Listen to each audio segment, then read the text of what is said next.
제2의 고기업 평준화 시대가 온다. 교육부가 2025년부터 자사고와 외고, 국제고를 일반고로 모두 바꾸겠다고 하자 나온 말입니다. 이 학교들은 전국에서 학생들을 뽑을 수 없고 해당 지역에서만 선발할 수 있게 됩니다. 자사고, 외고들은 강하게 반발하면서 법적 대응을 예고했습니다. 정부는 일반고의 경쟁력을 높이겠다고 했는데 이른바 강남 8학군을 선호하는 현상이 다시 생겨날 것이라는 우려도 나옵니다. 박진규 기자입니다. 교육부가 자사고와 외고, 국제고를 일반고로 바꾸기로 하면서 내세운 이유는 고교 서열화를 없애겠다는 겁니다.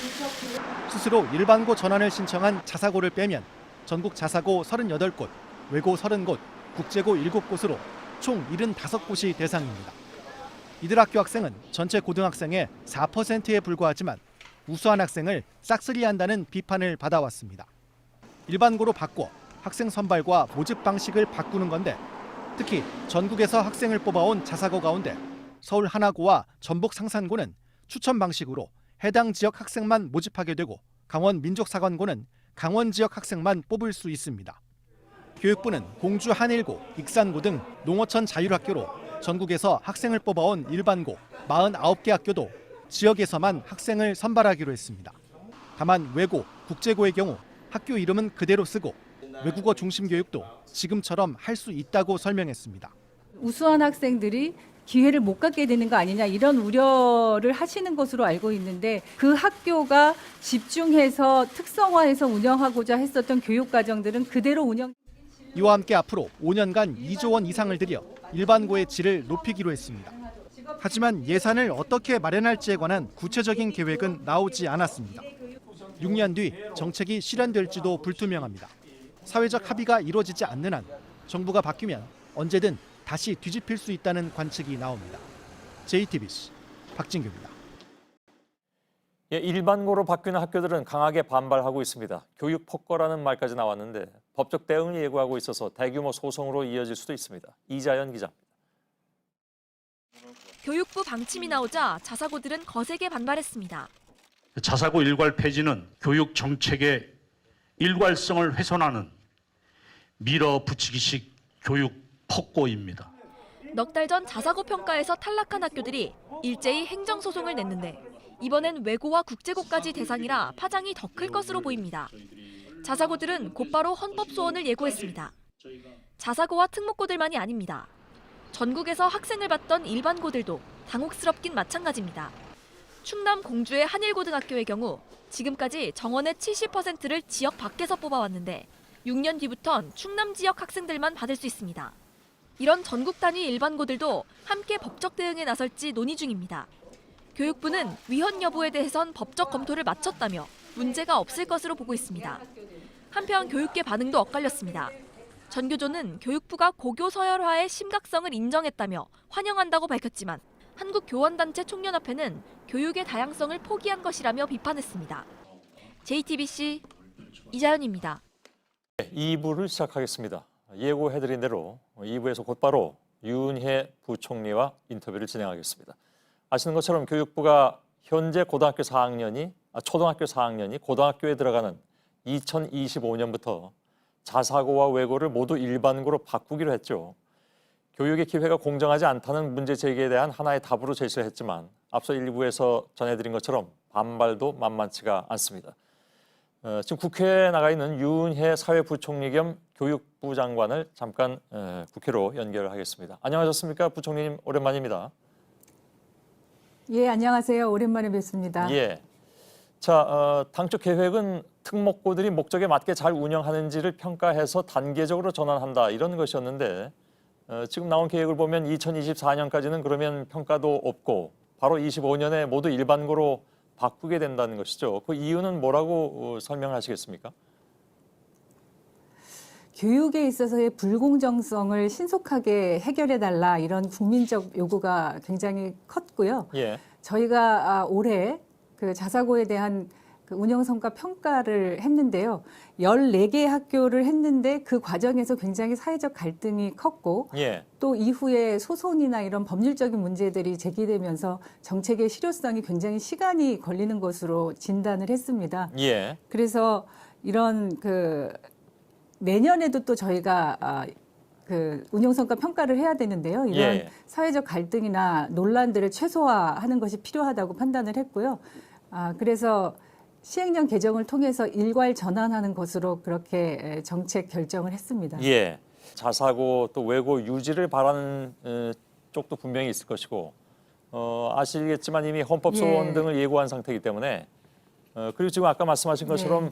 국회 논의 없이 단독으로 고칠 수 있는 시행령만 바꿔놓은 상태이기 때문에 상황에 따라서는 언제든 다시 바꿀 수도 있다 이런 얘기들도 나오고 있단 말이죠. 그건 어떻게 설명하시겠습니까?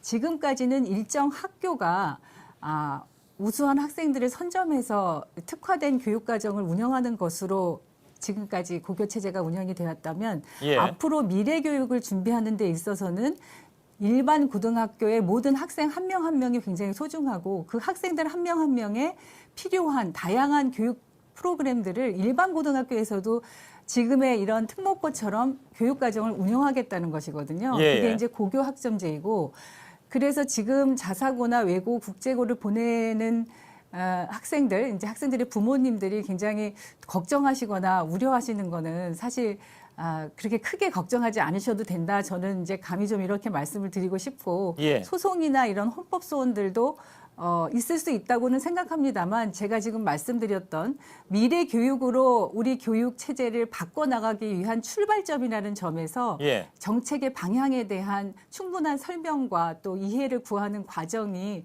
필요하다고 보고 그렇게 노력하고자 합니다. 예, 알겠습니다. 그런 설득과 상관없이 소송과 헌법 소원은 이루어질 가능성은 얼마든지 있어 보이고요. 그 경우에 뭐 물론 이제 네네. 사법당국의 판단을 또 기다려 봐야 될 것 같긴 합니다. 일단은 설명을 잘 들었습니다. 그런데 자사고하고 외고가 한꺼번에 사라지면 이른바 이제 강남 파랍군이라든가 그러니까 교육 특구를 선호하는 현상이 다시 부활할 수 있다 이런 예측도 나오고 있습니다. 뭐 이제 과도한 그 우려일 수도 있다고 보는데요. 저희가 2017년도에 이제 대선 이후에 고교 체계를 이렇게 개편하겠다고 발표를 했을 때에도 실제로 초등학생들이 이 강남 3구로 전입하는 비율은 16년도에 6.8%였는데 18년도에 6.0%로 오히려 좀 줄었습니다. 그러니까 저희가 지금 일반계 고등학교의 고교 학점제를 지금 이제 추진을 하면서 고교 학점제 선도 지구 같은 것을 운영할 계획인데요. 예. 여기서 지금 외고나 국제고가 운영하고 있는 다양한 교육 과정이 일반 고등학교에서 그대로 필요한 그 특성화된 영역별로 운영이 됩니다. 그러면 굳이 강남 3구나 지금까지의 그런 특목고를 가지 않아도 일반 고등학교에서 자기가 원하는 교육과정, 다양한 선택의 기회가 더 넓어지는 겁니다. 그래서 그런 부분으로 진행을 한다는 점에서 예. 저는 이렇게 강남 3구 이런 걱정들을 그 우려는 잘 알고 있지만 그렇게 과도하게 우려하시지 않아도 된다 이렇게 말씀드리고 싶습니다. 예. 뭐 부총리께서 잘 알고 계시겠습니다만 교육 문제에 대해서는 모두가 다 나름대로의 답을 가지고 있기 때문에 지금 말씀하신 것이 네네. 과연 이제 해당 학부모들한테 어느 정도의 설득력을 갖겠느냐 하는 것은 시간이 지나면서 어떻게 이것이 실천되느냐에 따라서 물론 편차는 있을 것 같긴 합니다만은 여전히 이제 우려하는 네, 분들이 그렇습니다. 많다는 것은 뭐 잘 알고 계실 테니까 더 말씀을 안 드려도 될 것 같고요.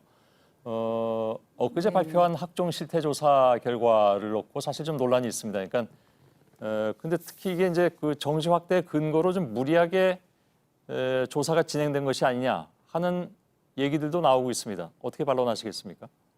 그런 건 아니고요. 제가 학종이 정말 어떻게 운영되고 있고 대학이 그렇게 공정하게 운영될 수 있는 그런 시스템을 갖추고 있는지 저희가 그런 현황과 실태 조사를 통해서 제도 개선 방안을 만들기 위해서 이번에 조사를 했다는 말씀을 드리고요. 예. 의혹이 좀 있거나 조금 더 깊이 점검을 해야 되는 내용들에 대해서는 좀 더 이제 실태 조사를 구체적으로 뭐 특별 감사나 이런 것들을 전환해서 하고자 하고요. 그런 것들을 전체적으로 분석해서 저희 대입 그 공정성 강화 방안을 마련할 때 예. 제도 개선 방안으로 포함을 시킬 예정이고요.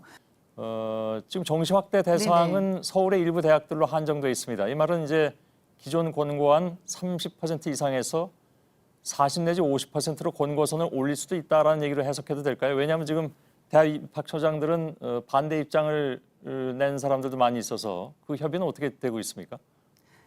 학종이 이렇게 불신받고 있는 상태에서 학종으로 학생을 선발하는 비율이 너무 편중되게 높아서 예. 이런 학교에 대해서는 수시와 정시에 좀 균형을 찾아야 되는 거 아니냐는 문제인식이 있고, 예. 그래서 지금 이제 그 정시 비율에 대한 확대는 그렇게 학종 쏠림 현상이 높은 일부 서울의 대학들에 대해서 어느 정도의 비율로 어느 시기부터 해서 할 것인가는 지금 좀 협의 중에 있고요. 예.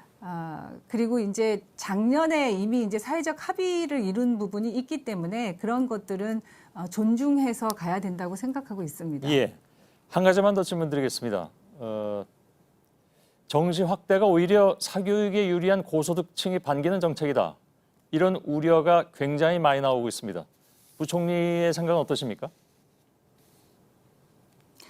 뭐 일부 그런 우려가 있을 수 있다고 봅니다. 그런데 저희가 이제 정시를 굉장히 뭐 전국 단위에 일괄적으로 대규모로 확대한다 이런 정책의 전환이 절대 아니기 때문에요. 예.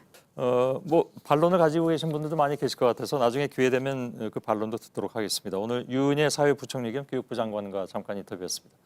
말씀 잘 들었습니다. 네, 고맙습니다. 예.